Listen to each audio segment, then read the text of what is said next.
So this week I learned that the less videos I do per week, the longer these weekly updates are probably going to get. And I'm fine with that.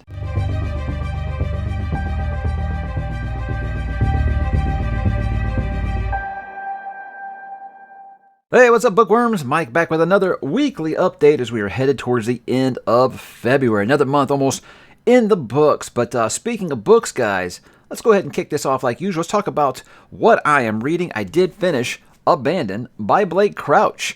And I think that I can say this the first time I'm kind of just like, okay, on a Blake Crouch book.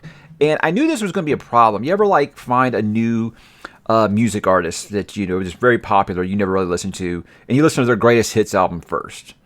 And then you try, okay, well, I really enjoyed that, so I'm going to go to their back catalog. You're always kind of like underwhelmed. I knew that was going to kind of be a risk with reading like his big ones first, Dark Matter, Recursion, Wayward Pines, and then going backwards. That was always going to be a risk.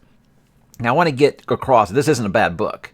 It just doesn't compare to those. So it was just one of those things where I was like, yeah, it was fine. I don't think the guy can write a bad story at this point. He's definitely my kind of storyteller. So I definitely am not going to say that I did dislike the book, but it was just okay. And I think just okay is fine with the one-off for me. But again, I think that Blake Crouch has just set the bar so high for me at this point that this one was just kind of like, it was fine. Usually a Blake Crouch book, after I finish it, it's in my head for a couple days. This is one of those, 5 minutes after I finished it, I was on to the next thing. And the next thing was finishing Apprentice of Mars by Mr. Edgar Rice Burroughs. And yeah, guys, it's just as great as in my memory, probably greater. It's one of those things I look back on now, and I'm like, I read this when I was in high school, and I was at the mercy of my own library then, because you didn't have the options that you have now of tracking down some of the stuff. But I'm like, how did I not immediately grab book 2 with the way the book 1 ends? Because it's such a cliffhanger. But yeah, it's amazing. What I said last week, it's incredible that you read his stuff and it doesn't feel 100 plus years old. And it feels so out of time because you realize this guy was writing this stuff 10 years after humans discovered flight. And he's writing about airships and major space battles. It's incredible what this guy was thinking in 1913. So, yeah, just nothing but great things to say about it. And I can't wait to continue. I actually just bought Tarzan as well because I want to read more of Burroughs because I do think the guy was just, sharp as hell. And so, seriously, I know a lot of people say, oh, yeah, that artist or that writer was ahead of their time. And they don't usually mean it. I don't see how you could say that about this guy. I mean, you realize this before, like, oh, my God, so many things that we know about the world now. And he was writing about them in 1913. So, time traveler. Had to be a time traveler. That's the only explanation I got. Him and Einstein, they are either aliens or time travelers or both. And I almost finished with Beowulf, guys. So Philip and I can talk about that. We've decided we're going to talk sometime in March about Beowulf. So I look forward to getting embarrassed in that review and seeming like, are you smarter than a fifth grader? No. That'll be a fun discussion because I always enjoy talking to Philip. One of the kindest people on the planet. So how about what am I going to read, guys? Well, I did have a few days. I finished the stuff that I was going to read this month, and I had a few days before we started our next thing in a read-along. So I said, why not just continue? So I did go ahead and start The Gods of Mars, which is book 2 of Barsoom. And yeah, it's awesome. So now I'm getting into stuff I have no memory of, and I don't see that I'm going to enjoy it any less. I'm still having a great time on Mars. And I said, okay, well, how about, what else can we kind of get on there? This was all my classics that I want to read. So, I like to always kind of whittle away at that, just like I like to whittle away at my palette cleansers and my standalones I plan to read this year. So that's why I finally decided to start some Ian Fleming. This is Casino Royale, the first book in the 007 James Bond series. And I've read a couple of his books, like, out of order years ago. And I was like, okay, I want to go back to the beginning, read them in order the way there is. There is kind of like a chronological order. Really, you just have to, they're really close to publication. There's just some short stories that you filter in along the way. So I'm going to kind of do that. But in my opinion, all these are really short stories. These are short books. This one here is like 180 pages. This is a really awesome folio edition, which I'll talk about in my book haul. But yeah, it's very interesting. A lot more French in it than I expected. If you've seen the movie, you know that the villain is Le Chiffre. So it's going to have a lot of French in it. I wasn't expecting that when I opened this. Be like, why is there so much French in here? Did I get the wrong edition? Or whatever. But that is all part of the game. And the name of the game in this one is Playing Cards. and he's found a way to make that riveting. So very excited to get into one of my favorite pop culture icons ever in James Bond and reading that series now. So yeah, those are 2 quick reads I think that I'll be able to wrap up before we start the next book in our read-along, which is the biggest book in the world. This is To Green Angel Tower by Mr. Ted Williams. Now, I am splitting this in half. There is a breaking point in the middle of this. There's 4 books, so you break it at book 2, which is almost exactly right in the middle. So we're doing that in March, and then the second half in April. Now, there are some people that always, my Discord, that are suicidal, and they're going to read this thing straight through. Guys, this book is bigger than the Lord of the Rings trilogy. So, yeah, I'm splitting this in half because I don't want to burn out. I'm very much enjoying the world. I'll be talking about book 2 here soon, but excited to go back and see if he can finish The Landing. I feel pretty good about his chances of doing so, with this being such a legendary series. But yeah, that's a big boy right there, So we are going to get into that soon. And I also got my my reading copy, my advanced review copy of The Hunger of the Gods by John Gwynne, which right there with Stephen King is my biggest, most anticipated release of the year. Stephen King's, of course, being Fairy Tale, which was unexpected. But yeah, I'm going to get into that after I finish To Green Angel Tower. And yeah, I'm going to get into that and then, of course, zip my lip until release day.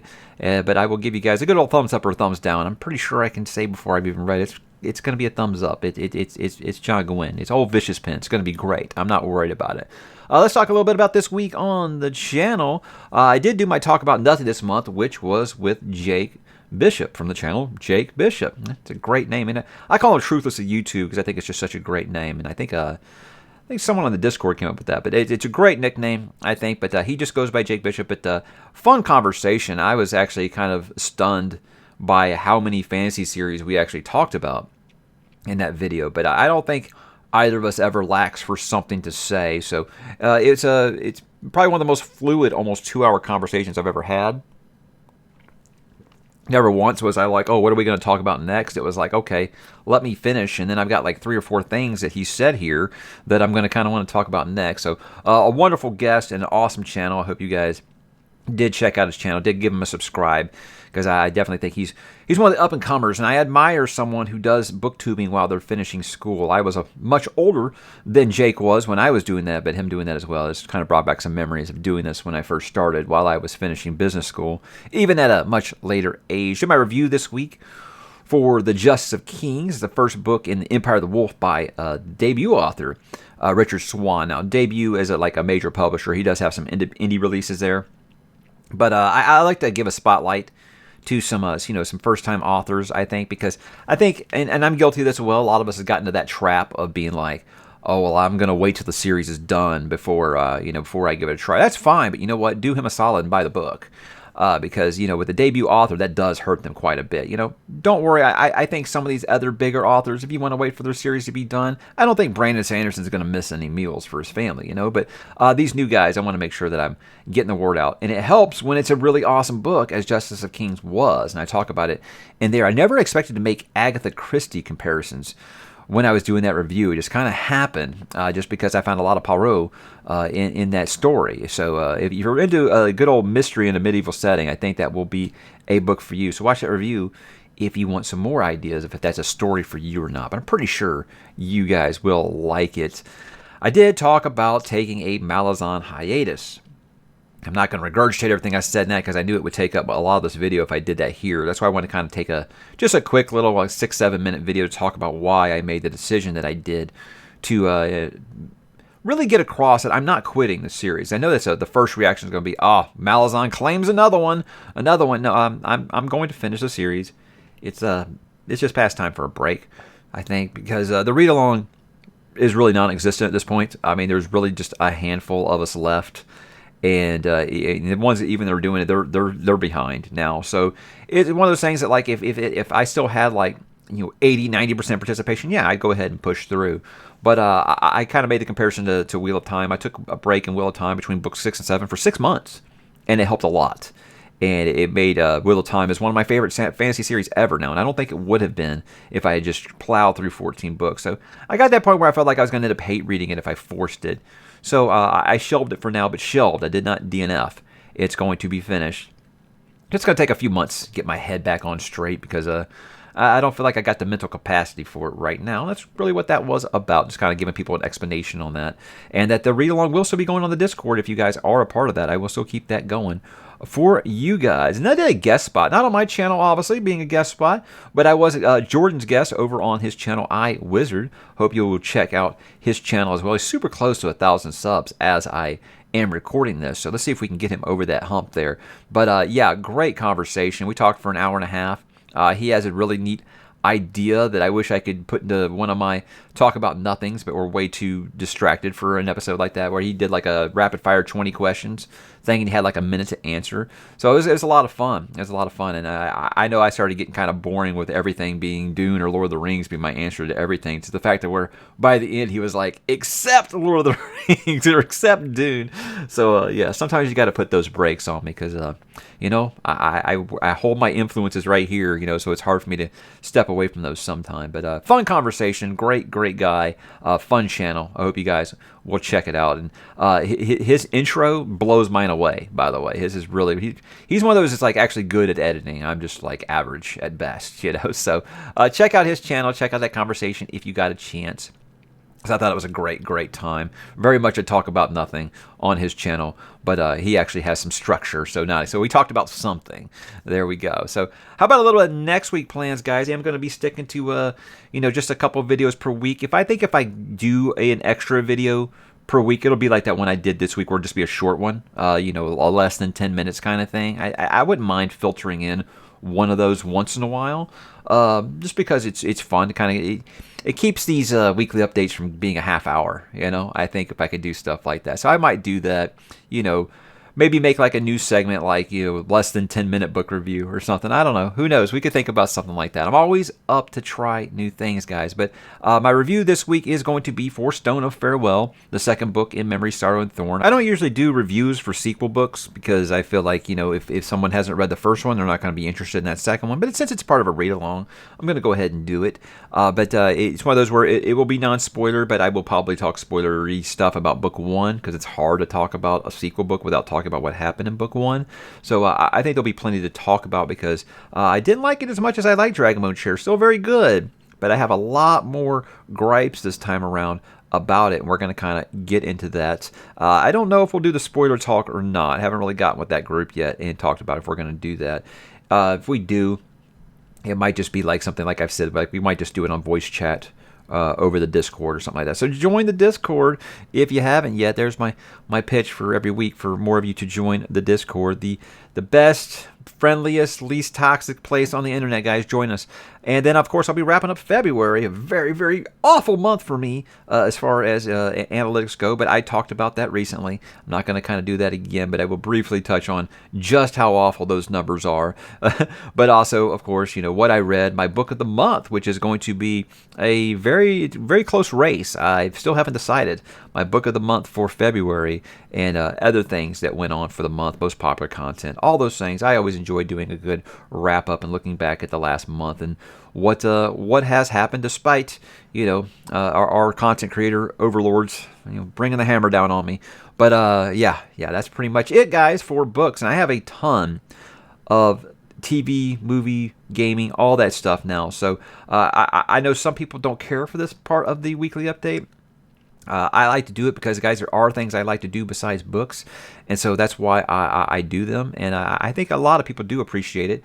So let's go ahead and talk about some TV and movie talk stuff, and I've got to start, guys, by talking about this trailer for Baz Luhrmann's Elvis biopic, Elvis Presley. I got to kind of set the stage here by talking about what Elvis Presley has meant to my life. I grew up with a mother, obviously, who was obsessed with Elvis. I mean, she's named like 2 or 3 dogs Elvis. She has an entire room of just Elvis memorabilia and merchandise. So obviously, I was exposed to his music at a young age, and I'm thankful for it. Because look, guys, I know on this channel I talk about the Beatles and Led Zeppelin being like my favorite ever. Elvis is right freaking there. I mean, he's right behind those because this guy was legendary. And I know a lot of people feel like, oh, Elvis was just a product of his time, and it wouldn't really mean much to me. You really believe that? Go on YouTube right now. Look up If I Can Dream from the 1968 comeback special. And there's people that react to this, and they are in tears watching this performance because he's just so electric. And I think one time somebody sold to me, before anyone did anything, Elvis did everything. And I think that it could not be more true. This guy was magnificent. There's a reason he's the best-selling solo artist of all time. He's incredible, and his music is eternal. It doesn't feel aged at all. It's just magnificent what this guy did, where he said, I'm going to take blues, I'm going to take country, I'm going to take bluegrass, I'm going to take rock and roll, I'm going to even put some gospel in there, mix it up and see what I come with. And you know what? He invented the rock star. I mean, this guy was just the first. He broke the mold, he broke down barriers, he bridged divides.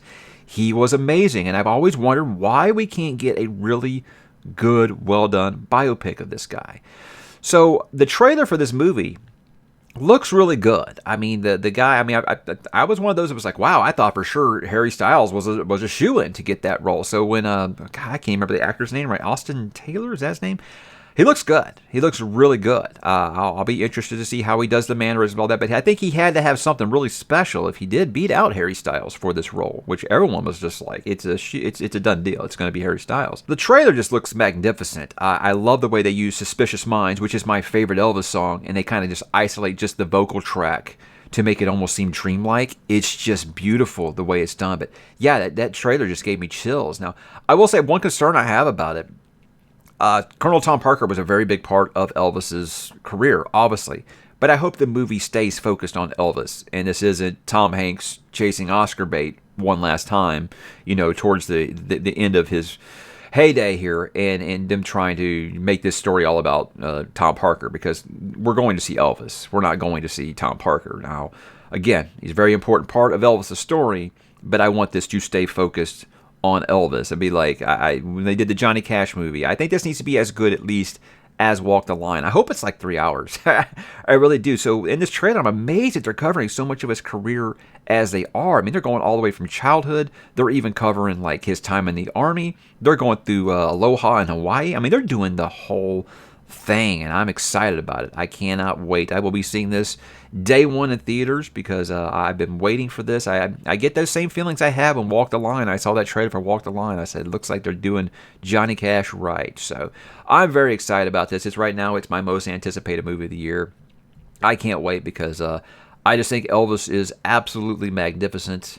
And if we can get more people of a younger generation to recognize what an amazing person this guy was and an artist, that's going to be a great thing. So I'm excited about it. I can't wait to see it, and I hope you guys will check it out as well. It actually influenced me to finally watch that documentary on HBO called The Searcher, which is a really good Elvis documentary. If you haven't watched that, my wife and I have been watching it the last few days. It's really, really fantastic. It's done, by Priscilla and other people that were close to Elvis.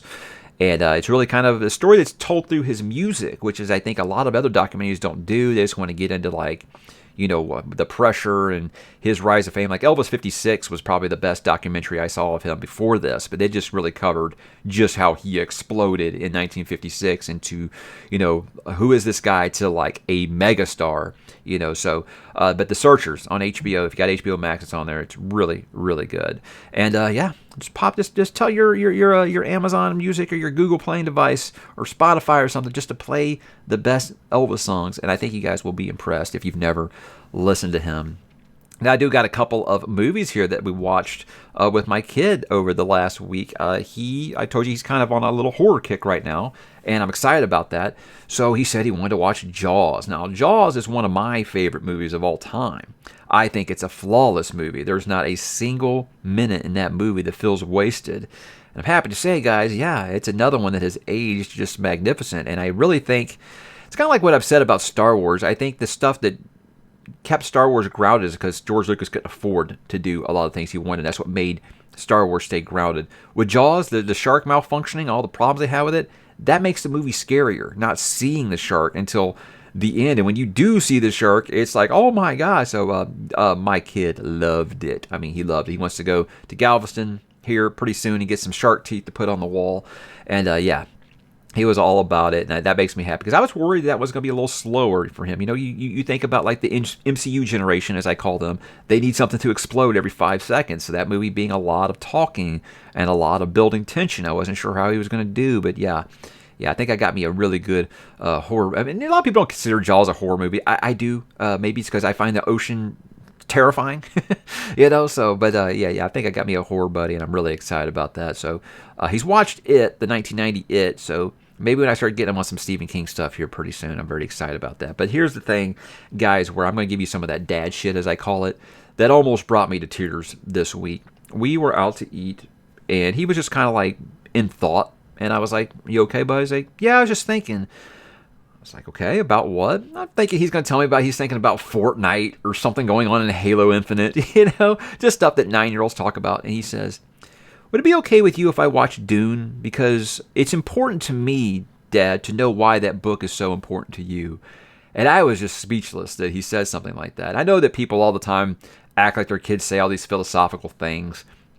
I'm never going to do that. But yeah, when he said that to me, that just completely just knocked me over. And we watched it. He liked, I think, the first 2/3 of the movie better than the last third, but he liked it a lot to where he's already saying, like, okay, I need part 2 now. And he's already got, like, his theories, this prescience, these visions that he's having. Can he change these visions? He's really speculating on stuff a lot. Duncan, Idaho was his favorite. Paul was the second favorite. But yeah, it's obviously, guys, sharing that with my kid is the coolest damn thing in the world. And that's my third viewing of that movie now, guys. I'm going to say it gets better with every viewing. I can't believe, you go back to that review I did with Chris Verrocchio right after I finished, and I can't believe that I said I didn't like that soundtrack. That soundtrack is absolutely incredible. It's almost like it's a part of the story because it's so good. So many things. I think I've listened to it so many times on headphones now that I pick up so much more, with the Biddy Jesuit voices and stuff. But God, that movie is just amazing. And Hans Zimmer gets screwed at the Oscars this year, which I think he's going to. I think they're going to give it to Encanto because Disney doesn't lose when they have a music category or something like that. But the Academy has a whole nother. I could do a whole off the books about why I don't like the Academy anymore. But Dune is just incredible. Got 10 Oscar noms. I hope that that it wins a few, and I hope after Dune Part 2 they give Denny the recognition that he deserves for being able to bring the unfilmable book to life the way that he has. And now that I've shared that with my kid, it's going to be even more amazing to be able to take him to see Part 2 in the theaters with me. I'm very, very excited about that. Let me close this off, guys, with some gaming talk here. I did get Horizon Forbidden West, and I am happy to say it's very good. One thing I'll say about it, and some people consider this like a negative. If you like the first one, you're going to like this one. They didn't change a ton, and I'm of the mind of, if it ain't broke, don't fix it. Now, you do got to do some new cool gadgets and things like that. You got a grappling hook now and a pull caster, things like that you didn't have in the first one that kind of helps, Aloy's arsenal get a little wider, and the map is way bigger. I mean, I've played about, 16, 17 hours now, and I would say I'm probably not even 30% of the map. So, but I'm also one of those, every single little question mark, every single side quest, I'm doing them all, building up my levels before I get to, because I don't like to get to a boss and you're so underpowered. You've got to basically become like Dark Souls just to beat a boss. I don't like to do that. I like to make sure that I'm prepared for things like that. So, yeah, years of playing RPGs, guys, you always make sure that you're about 3 or 4 levels over what it recommends you be at that level. But I'm liking the game quite a bit. I love that they didn't. It seems like a lot of time with sequels, they feel like, okay, well, we got to change some of the controls to make it seem like we're being innovative. They didn't change nothing in the controls, and I appreciate that. The controls are exactly the same. If you play the first one, you're going to pick this one up just like you're riding a bicycle. You're going to know how the controls work right away. And the storyline is way more heavy this time. And look, I said I thought that the storyline in part 1 was better than it needed to be. This one is, this is some good stuff. So won't spoil anything for you, but just say there are some twists and turns along the way that I think will surprise you guys. And it's definitely a recommend from me. If you guys are content creators, did your phone like never ever ring or buzz or anything until you're recording? It's the greatest, isn't it? I got to close this by talking about Elden Ring. A lot of people want to know what I think about Elden Ring. Look, guys, I don't play Dark Souls games. I know I just kind of made that reference because the one thing that I know about Dark Souls games are that they're hard as shit. And here's the thing, the older that you guys get, you'll notice that your window for gaming gets smaller and smaller. And I'm at the age where I'm like, I don't want to play anything overly frustrating or just crazy difficult, because I don't want to spend that small window I got playing the same hour of one game over and over and over again until I figure out how to beat an overly difficult boss battle. So I'm excited for people that are excited for Elden Ring. I don't think it's my type of game, because I'm not into that. Yeah, I'm really big into open world single player gaming. I am. So you would think this would be right in my wheelhouse. Tell you what, when they put a difficulty setting on it, then maybe I will get into it. But look, it's amazing reviews. It's right up there with like Breath of the Wild in reviews, which is one of the best games ever made. So I'm happy for those people that are very excited about it. Yes, I am aware that George R. R. Martin provided some of the lore and history for the game. I'm aware of all these things. I've been aware of the game for a long time. I've just said that, once people say Souls-like, or obviously it is by the creators of Demon Souls, I'm like, yes, it's not for me. It's not my style of gaming. And I know a lot of people think that is kind of overdone, that those games were impossibly hard or whatever. Maybe. Like I said, I like a challenging game. I don't like a game that's just so overly difficult that you're wanting to throw your $65 controller across the room. That's just not my style, guys. It's just not for me. So I hope that you guys are enjoying it. My Discord, the gaming channel, that's all they're talking about is Elden Ring. So I'm happy that you guys are happy.